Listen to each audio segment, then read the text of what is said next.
안녕하세요. 아직도 심장이 쿵쾅거리고 진정이 안 돼서 가만히 앉아있기가 힘이 들지만 이 밤에 어디 가서 하소연할 수도 없고 해서 이렇게 사연을 보내봅니다.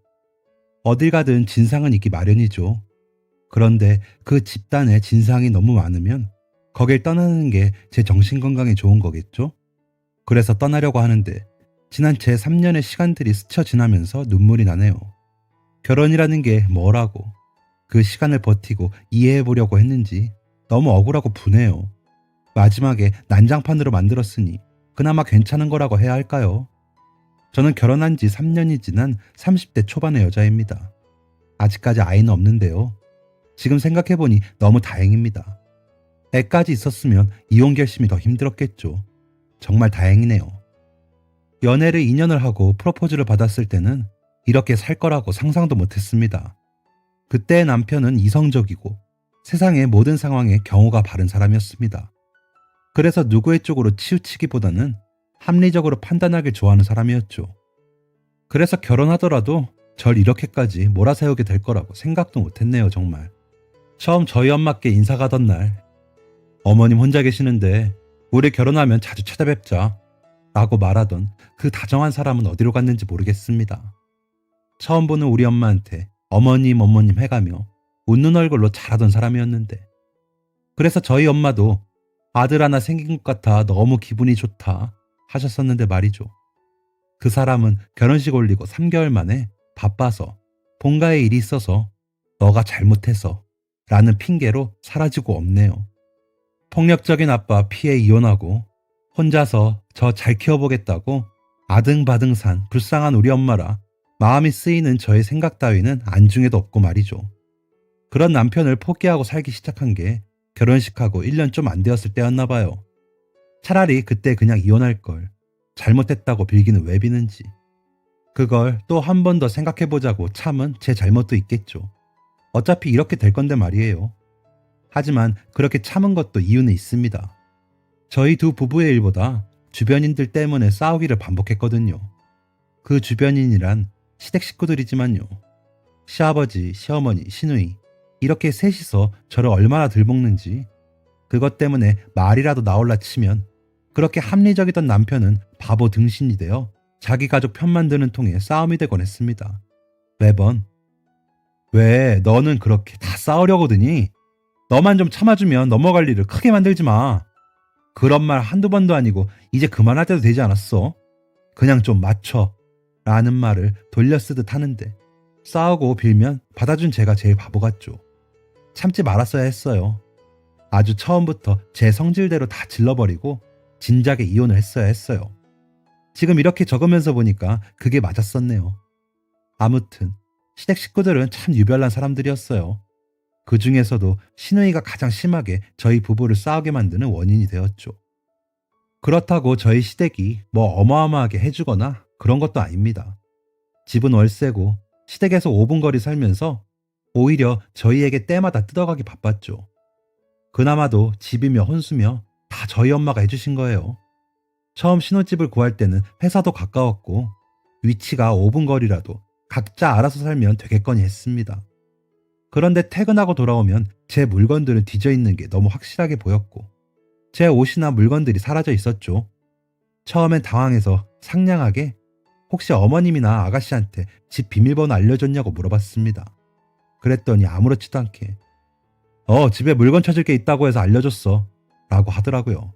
그래서 우리 둘이 사는 집에 어머님이나 아가씨가 찾을 물건이 뭐가 있어?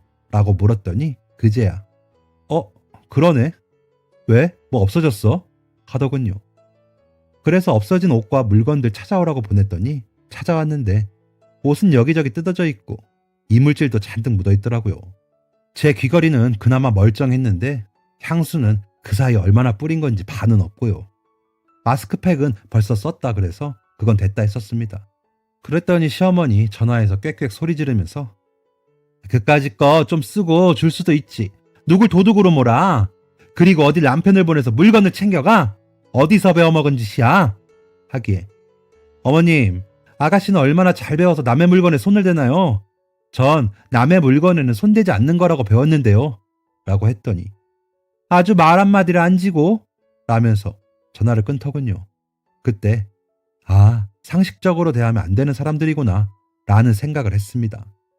그리고 얼마 뒤 저녁 먹으러 오라고 해서 남편과 갔죠. 다 먹고 치우고 집으로 가려는데 신우이가 배랑 사과를 들고 오더니 언니 이것 좀 깎아봐요 하더군요.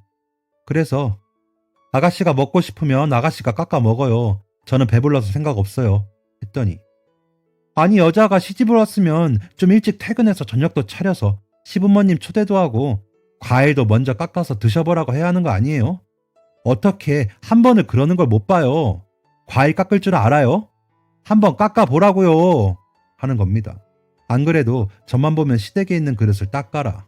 식탁 의자에 때를 벗겨라. 주방에 찌든 때는 베이킹 소다로 닦는 거니 해봐라 하면서 시켜먹던 신우이였기에 기분이 상하더라고요. 어이가 없어서 지그시 보다가 아니 그런 게 이 집 며느리 되는 조건이었으면 처음부터 이런 걸로 시험 보고 며느리 보시지 그랬어요. 분명 결혼할 때는 자기 일만 있으면 된다고 하시지 않으셨어요? 그리고 아가씨는 아직 일이 없어서 모르나 본데 일 다니면서 이렇게 저녁 같이 먹는 것도 힘들어요 평일에. 그리고 과일이 먹고 싶으면 예쁘게 깎아주세요 해도 깎을까 말까인데 이게 무슨 경우 없는 소리예요? 라고 하자 옆에 있던 시아버지가 야, 좀 깎으라면 깎지 뭔 말이 그렇게 많아? 얘가 틀린 소리 했냐? 라면서 소리를 지르더군요. 그래서 좋게 이야기해도 깎을까 말까인데 이러시면 전 못 깎아요. 아버님, 저 안 하고 그냥 갈래요. 하고 나와버렸죠. 뒤에서 시어머니가 꾀꾀거리는 소리가 들렸지만 그날을 시작으로 저는 시댁 식구들에게 고분고분하지 않겠다고 다짐을 했습니다. 제가 어디가 모자라서 그렇게 다 맞춰줘야 하나 싶었거든요. 그때도 일주일에 3번은 함께 식사를 했습니다. 주말에 이틀, 평일에 하루. 야근이라도 있어 못 가면 죄송하다고 직접 와서 사과하러 가시는 분들이었어요. 도대체 열심히 일한 게 뭐가 그리 잘못인지 몰라 어리둥절해 남편에게 이야기하니 그냥 해. 그냥 말 한마디면 되잖아. 시끄럽게 하지 마. 라고 이야기하는 사람이었습니다. 그래서 저도 더 이상은 참지 않겠다고 생각해 그날 이후로 가만히 있진 않았습니다. 저는 제가 지켜야 했으니까요. 제가 더 이상 고분고분하지 않자 시어머니와 시누이의 횡포는 날이 갈수록 심해졌습니다. 식사하자고 불러서 각종 힘든 일을 시키는 것도 계속하고요. 이틀에 한 번꼴로 빈집에 들어와 뒤지기에 저는 매일 비밀번호를 바꾸고 출근을 했죠. 남편은 유난스럽고 피곤하게 산다며 뭐라고 했지만 한 번은 본인 비상금이 털린 이후로 그 말 쏙 들어가더라고요. 진짜 너무 화가 나서 경찰에 신고할까도 생각했습니다. 그러다 하루는 SNS에 저희 엄마와 커플로 맞춘 제 팔찌를 한 사진을 올리더라고요. 좀 비싼 브랜드 것이긴 했는데 아마도 또 뒤진 거겠죠. 저는 화가 날 대로 났죠. 더 이상은 봐줄 수가 없었습니다. 그래서 댓글에 남의 팔찌 이렇게 하고 증거를 남기면 고맙네요. 캡처했고 신고할게요. 더 이상은 못 받으려요. 하고 남겼습니다. 그랬더니 저한테 전화해서 언니 다른 사람 다 보는데 그런 댓글을 남기면 어떻게 해요? 빨리 지워요. 하기에 왜요? 전 증거로 남긴 건데. 알아보니까 진짜 신고 가능하던데요. 제 팔찌 얼른 곱게 가져다 놓으면 생각해 볼게요. 한두 번도 아니고 그 정도면 치료받아야 해요. 했더니 전화를 끊더라고요. 저녁에 집에 가보니 제 팔찌는 끊어진 채로 소파 위에 던져놓고 갔더군요. 그래서 그거 들고 시댁으로 갔습니다. 물론 경찰과 함께요. 제가 너무 와서 뒤지니까 홈 CCTV를 제 방이 보이게 장롱 위에 달아놓았거든요. 시누이가 제 방으로 들어와 뒤져서 물건을 가져가는 장면이 그대로 찍혔죠. 가지고 나갈 땐 멀쩡하던 팔찌가 훼손된 것도 증거가 되고요. 처음엔 절 보고 씩씩거리며 덤비려다가 경찰 보더니 시어머니와 시아버지까지 놀라더라고요. 일부러 집 밖으로 나오라고 했습니다. 동네 사람들 보라고요. 남의 눈 엄청 의식하는 거 제가 아니까요. 경찰이 증거가 완벽해서 절도라고 하니 새언니가 남도 아니고 왜 절도해요? 빌린 거지. 하기에 서류상으로 가족 이미 증명이 안 되는데 절도죠. 라고 했더니 눈이 커지더라고요. 네, 저희 혼인신고를 안 했습니다. 그러니 남편과 저는 서류상으로 동거인인데 시누이가 그랬으니 완벽한 절도인 거죠. 뭐 혼인신고가 되어 있다고 해도 함께 사는 거주자도 아니니 절도는 명백하죠. 서까지 동행하자는 경찰의 말에 시아버지가 그러게 왜 애들 집은 뒤져서 이사 다니냐? 애야 내가 다시는 못 그러게 할게. 한 번만 봐줘라. 하시면서 사람 좋은 척을 하시더군요. 동네 사람들이 나와서 보니까요. 시어머니는 아이고 시국이 이렇게 야박할 수가 있어? 세상에 하고요. 시누이는 어쩔 줄은 몰라 하기에 그러게 도둑질을 하지 말라고 가르치셨어야죠. 한 번도 아니고 그렇게 여러 번 남의 물건을 가져가는데 어떻게 참겠어요? 라며 경찰차에 먼저 탔습니다. 그렇게 도착한 경찰서에서 경찰관이 아무리 오빠 부인이어도 이건 절도예요. 다 큰 어른이 왜 그러셨어요? 라며 이야기하자 거기서 엉엉 울기만 하더라고요. 저랑 2살 차이인데 정말 정신연령이 어리구나 싶기도 하더라고요. 뒤늦게 헐레벌떡 쫓아온 남편은 금방이라도 터질 것처럼 얼굴이 시뻘개졌더군요. 기어코 이렇게 신고를 했어? 진짜 왜 그래? 좀 조용히 살자. 라고 남편이 하자 남편분이세요? 이 피의자의 오빠? 아내분 물건이 심하게 훼손됐어요. 그동안 가져간 것도 엄청 많던데요. 아셨어요? 그렇게 이야기하시면 안 될 것 같은데 라고 경찰분이 이야기해 주시더라고요. 그제서야 주변에 눈치가 보였는지 아무 말 없이 서 있더라고요. 시누이에게는 다시는 집에 무단으로 침입하지 않겠다는 각서를 받고 그간에 무단으로 가져간 물건들을 돌려받고 파손된 팔찌에 수리비를 받기로 했습니다. 물론 백수인 시누이는 그걸 줄 능력이 없겠죠. 분명히 저희 남편이 준 걸 겁니다.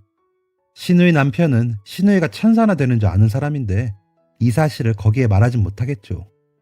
물건을 가지고 올 때도 그동안 얼마나 챙겨갔는지 라면 상자로 2박스 되더라고요.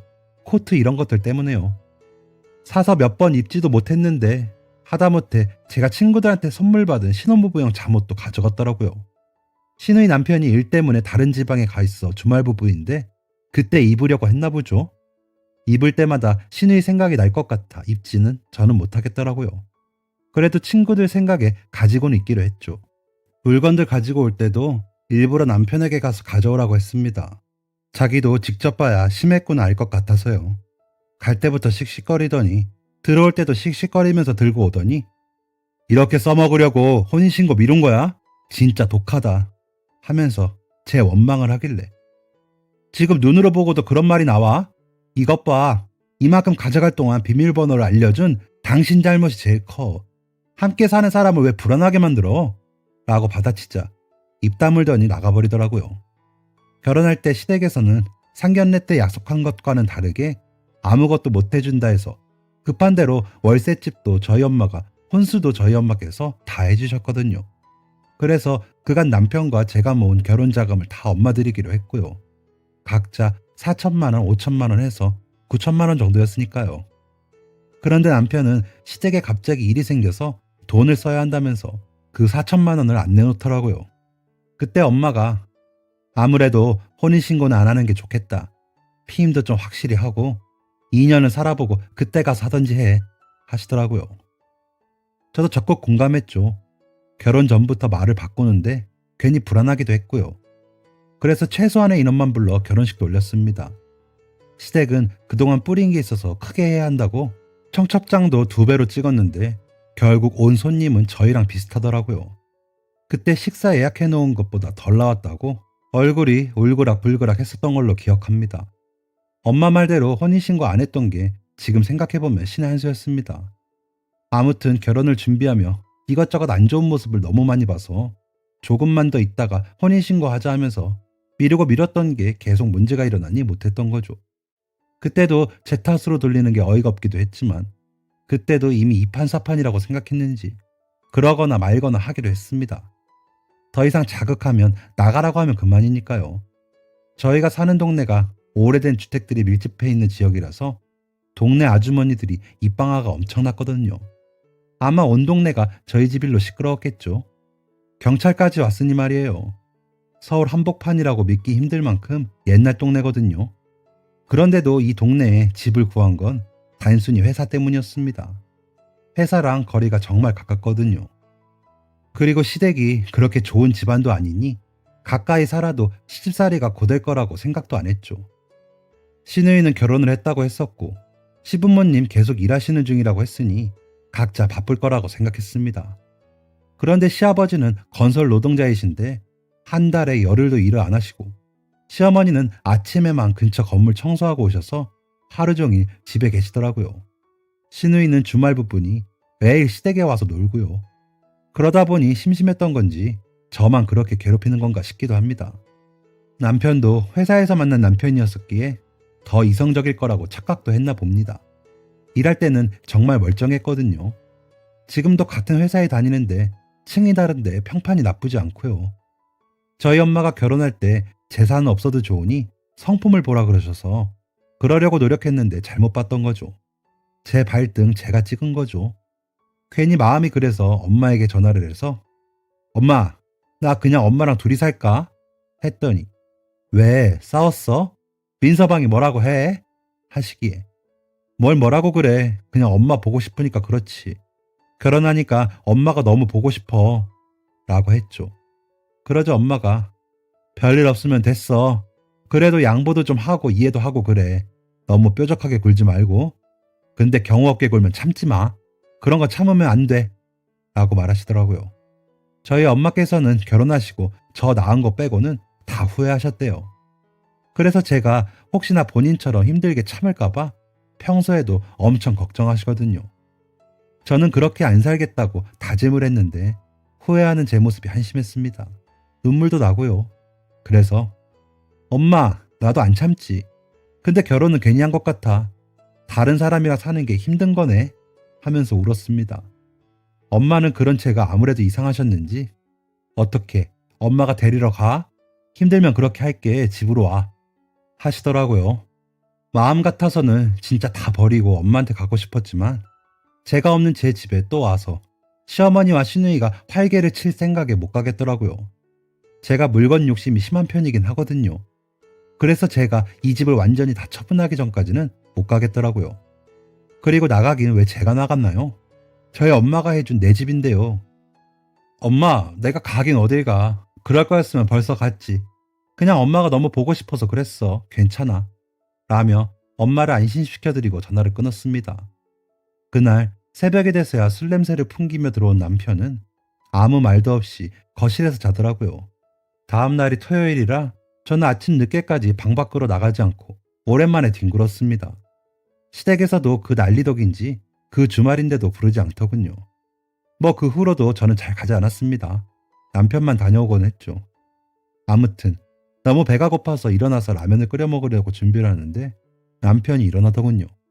신경도 안 쓰고 제 라면만 끓이고 있었더니 미안해 라고 하더군요.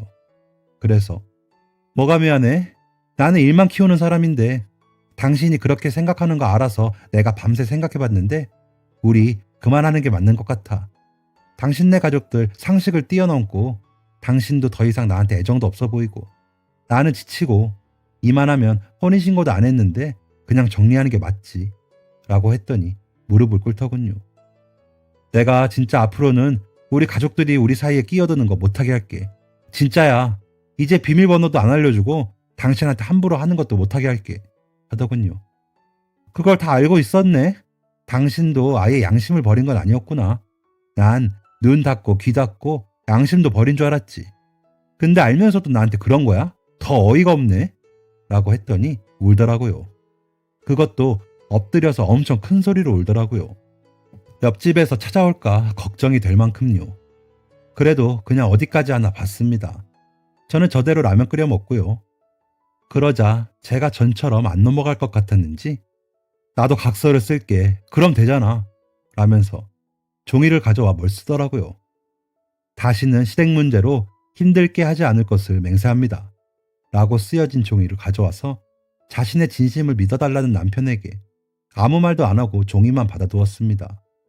그리고 방에 들어가 누워 잠을 잤죠. 본인은 알아서 밥을 먹더라고요. 그 후로는 좀 수월해졌습니다. 그렇다고 남편이 뭘 한 게 아니라 시댁 식구들을 덜 만났죠. 여전히 남편은 주 3회 식사를 시댁에서 했지만 저는 가지 않았습니다. 하루는 동네 슈퍼의 아주머니가 세댁, 시어머니랑 풀었어? 하시기에 그냥 웃었더니 동네에서 그 집 시어머니랑 시누이랑 경찰 갔다 온 거 다들 꼬시다 하더라. 워낙 사람들이 못됐어야지. 이 동네 사는 사람들이 그건 다 아는데 아휴 어쩌다 그런 집에 시집을 갔어. 이렇게 예쁜데 하시더니 자기가 말했다고 하지 말라고 하시더군요. 그 앞에서는 그저 웃고만 왔는데 도대체 어떻게 하면 동네에 이런 소문이 나는지 소름이 끼쳤습니다. 그러다 며칠 전 야근으로 좀 늦게 퇴근을 하는데 앞에 나치고 뒷모습이 보이더라고요. 저희 시누이였습니다. 너무 큰 목소리로 통화를 하면서 걷길래 듣고 싶지 않은 목소리를 들으면서 가게 됐죠.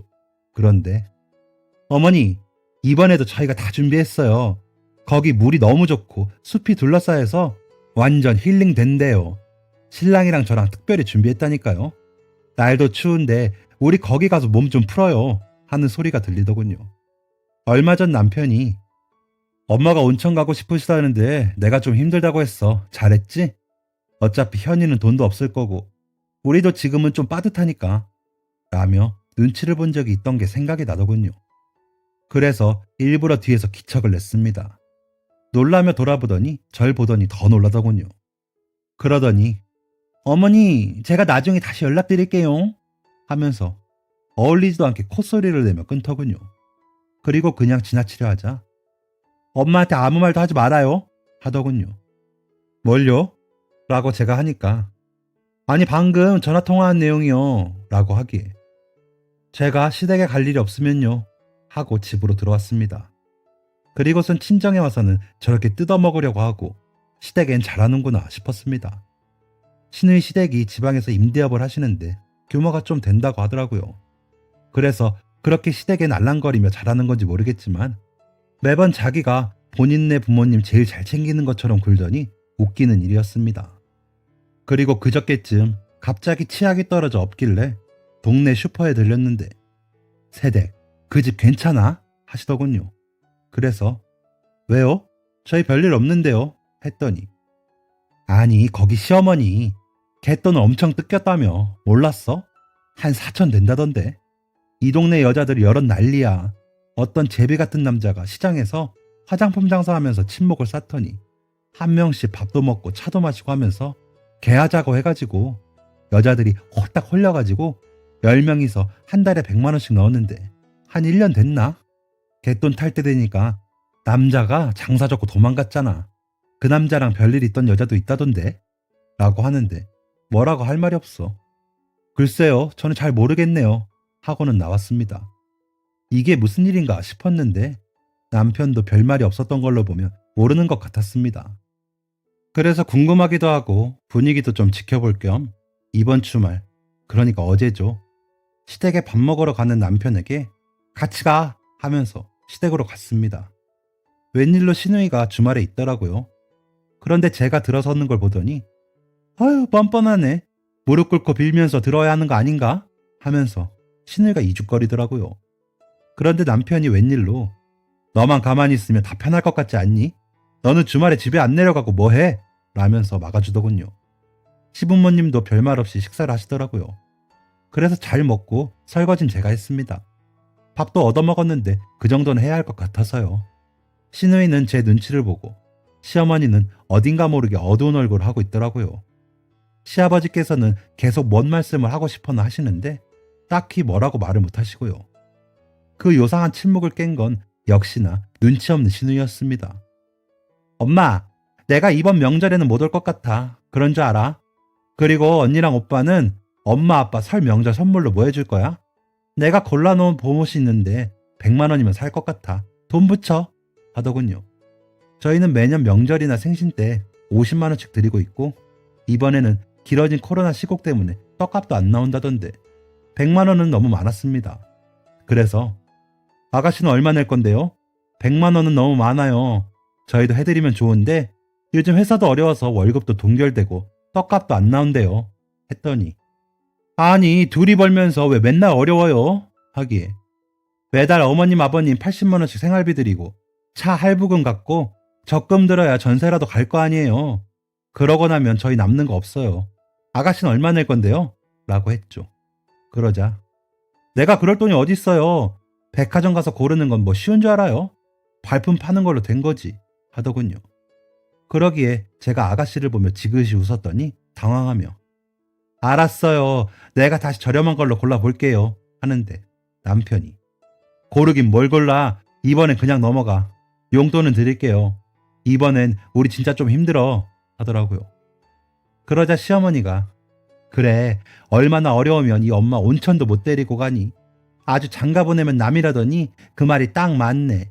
그래 그래라. 이 엄마는 맨날 일하다만 죽어야지. 하시니 시아버지가 뭘 바래 자식한테. 용돈이라고 받아 쓰는 게 죄지. 자식도 부모가 돈이 있어야 자식 노릇하는 거지. 하시더라고요. 그러자 시어머니가 절 보더니 이번 명절에는 식혜도 좀 하고 전도 더 많이 할 거니까 장도 보게 일찍부터 움직여라 하시더군요. 그래서 어머니, 저희 식구도 안 많은데 그냥 깨끗하고 맛있는 집에서 주문해서 사 먹어요. 매번 너무 많이 해서 음식도 남고 어쩔 땐 버리잖아요. 여기 시장에도 주문 받으시는 집 몇 군데 있던데요. 했더니 아니 어떤 집에서 음식을 사. 아주 꾀가 나서 돈을 처바르는구나 하시더군요. 시댁에 거실도 없이 빼곡한데 거기 쪼그려서 앉아서 하루 종일 음식 만들다 보면 머리가 어지러울 정도거든요. 일하다 보면 저만 하는 것도 싫었고요. 그리고 물가도 올라서 사는 거나 직접 하는 거나 큰 차이도 없고요. 그래서 어머니를 설득하고자 이야기를 하고 있는데 시누이가 아주 거저 해먹으려고 해. 세상에 도대체 가정교육을 어떻게 받은 거야? 어디서 명절상을 산다고 해? 이래서 양친부모 다 있는 사람 만나야 해. 아무리 여유가 있으면 뭐 해? 이런 데서 다 티가 나는데. 하는데 머리가 띵 하고 돌더군요. 그래서 지금 뭐라고 했어요? 그러자 못 들었어요? 가정교육을 도대체 어떻게 배운 거냐고요? 하기에 저는 남의 물건 탐하지 말고 훔치지 말라고 배웠고요. 거짓말하지 말라고 배웠죠. 그리고 내 부모한테 효도는 내가 직접 하라고 배웠고요. 아가씨처럼 남의 물건 손대고 남의 돈으로 효도하는 척하라고 안 배웠어요. 그리고 힘든 일은 나눠 하라고 배웠죠.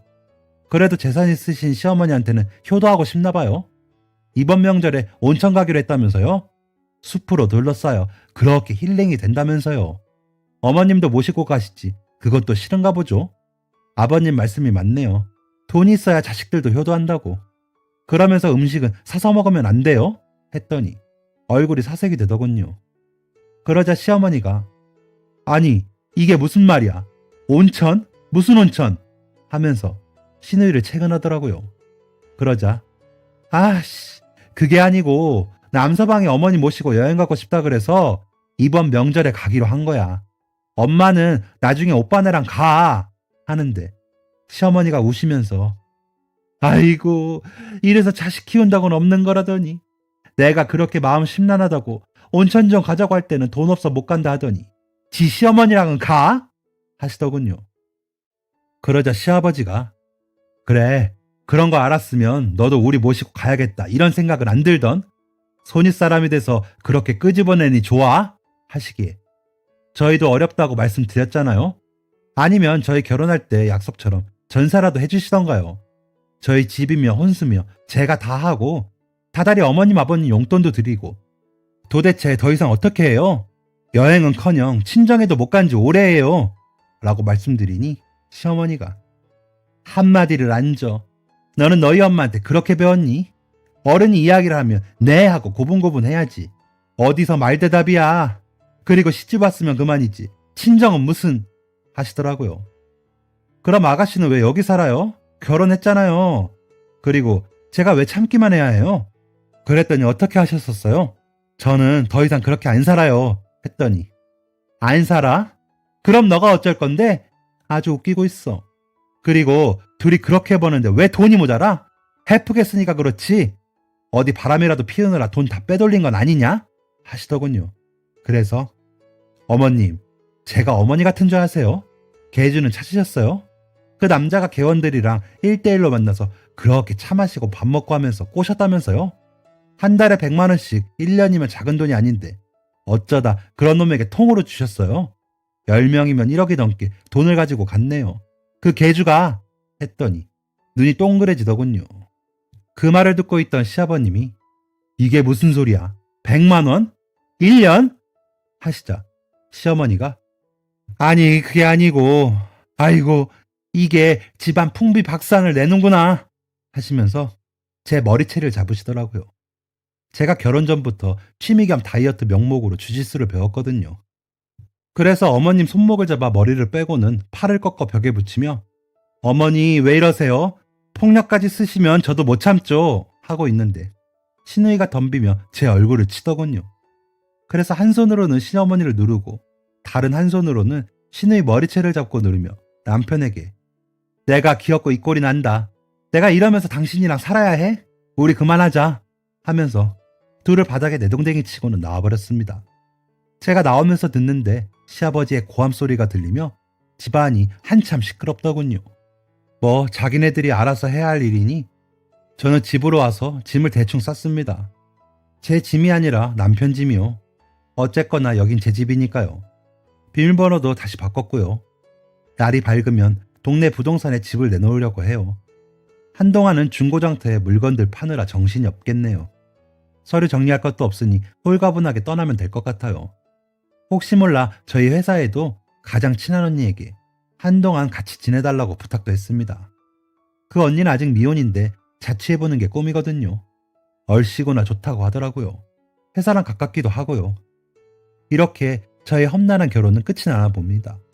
최소한의 양심만 가지고 행동을 했어도 이렇게까지는 되지 않았을 텐데요. 저도 만만치 않게 하기도 했지만 그래도 그간 겪었던 각종 시집살이와 부당한 대우들을 생각하면 지금까지 참고 산 게 잘못인 것 같습니다. 아닌 건 정말 아닌 건데요. 괜히 버티느라 고생한 제가 바보죠. 남편은 와서 잘못했다고 다시 빌 수도 있겠죠. 하지만 자기 가족 버릴 사람은 아니라서 더 이상은 참기가 힘들 것 같습니다. 그냥 혼자 살아야겠네요. 엄마랑 둘이서 알콩달콩 살아보죠 뭐. 회사랑 집이 멀어져서 그건 좀 아쉽네요. 제 긴 사연 들어주셔서 감사합니다. 지금까지 사연 들어주셔서 감사합니다. 사연이 재밌으셨다면 구독과 좋아요를 눌러주세요.